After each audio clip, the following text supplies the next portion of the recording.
pumanaw ang isang mayaman at sikat na personalidad, halos iisa ang inaabangan ng publiko. Mag-aaway ba ang pamilya? Magkakaroon ba ng demandahan? O tuluyan bang masisira ang samahan dahil sa mana? Ngunit nang pumanaw ang comedy king na si Dolphy noong July 10, 2012, ibang kwento ang nasaksihan ng publiko. Sa kabila ng pagkakaroon niya ng 18 anak mula sa iba't ibang relasyon, walang naging malaking pampublikong bangayan tungkol sa kanyang mga naiwang ari-arian. Paano nga ba ito nangyari? At ano ang ginawa ni Dolphy bago siya pumanaw na maaaring naging susi sa pagkakaisa ng kanyang pamilya? Ito ang Persona Files.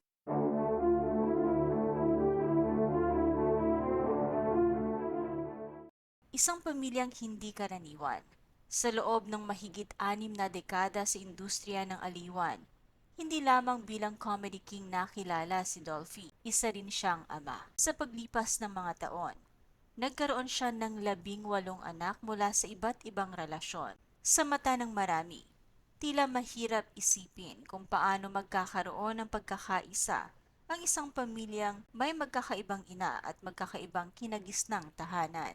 Kaya naman, nang pumanaw si Dolphy, marami ang nag-akalang susunod na mababalitaan ang tungkol sa awayan sa mana. Ngunit hindi iyon nangyari. Sa isang panayam, ibinahagi ni Eric Kizon ang isang pangyayaring matagal niyang itinago sa publiko. Ayon kay Eric, habang buhay pa ang kanyang ama noon, iminungkahi niyang pag-usapan na nila ang tungkol sa mga may iwang ari-arian at kung paano ito pamamahalaan sakaling dumating ang panahong mawala si Dolphy. Ngunit hindi ito nagustuhan ng Comedy King.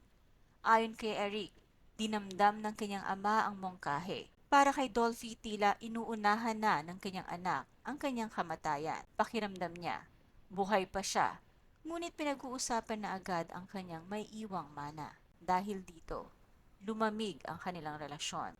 Ayon kay Eric, umabot umano sa ilang taon na halos hindi sila nagkaroon ng maayos na pag-uusap bilang mag-ama. Ngunit dumating ang araw na hindi inaasahan ni Eric. Si Dolphy mismo ang nagpatawag sa kanya. Sa pagkakataong iyon, tila napag-isipan na ng Comedy King ang mongkahing minsan niyang ikinagalit. Hindi na idinatali ni Eric ang lahat ng kanilang napag-usapan. Pinili niyang panatilihing pribado ang pag-uusap nilang mag-ama. Ngunit sa mga sumunod na pangyayari, maraming naniwalang naging mahalaga ang naging pag-uusap na iyon. Noong July 10, 2012, pumanaw si Dolphy matapos ang pakikipaglaban sa mga komplikasyon ng kanyang karamdaman. Nagluksa ang buong bansa. Kasabay nito, marami ang naghintay kung ano ang mangyayari sa kanyang naiwang ari-arian. Ngunit sa halip na mga balita tungkol sa hidwaan ng magkakapatid, kabaliktaran ang nangyari.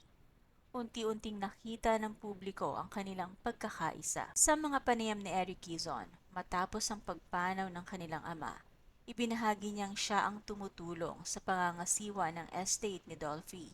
Ngunit nilinaw niyang hindi lamang siya ang nagpapasya. Ayon sa kanya, nagkakaroon sila ng pagpupulong bilang magkakapatid upang pag-usapan ang mahalagang desisyon tungkol sa mga naiwang ari-arian. Hindi lamang iisang tao ang nagdedesisyon, pinakikinggan ang opinyon ng bawat isa.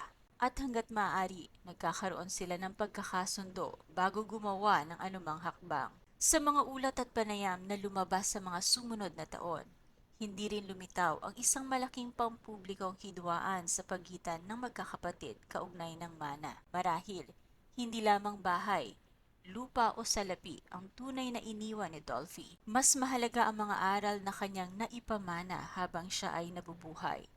Ang paggalang sa isa't isa, ang pagpapahalaga sa pamilya, at ang paniniwalang mas mahalaga ang pagkakaisa kaysa anumang ari-arian. Sa isang industriya kung saan hindi na bago ang mga alitan tungkol sa mana, naging kakaibang halimbawa ang pamilya Quezon. Sa kabila ng pagkakaroon ng iba't ibang ina, pinili nilang igalang ang mga alaala ng kanilang ama sa pamamagitan ng pagmamahalan, pag-uunawaan, at pagrespeto sa isa't isa. Marahil, yun ang pinakamahalagang pamana ng Comedy King. Hindi ang halaga ng kanyang mga naipundar, kundi ang isang pamilyang nananatiling buo kahit wala na siya. Ito ang Persona Files, kung saan binubuhay natin ang mga kwentong hindi dapat malimutan.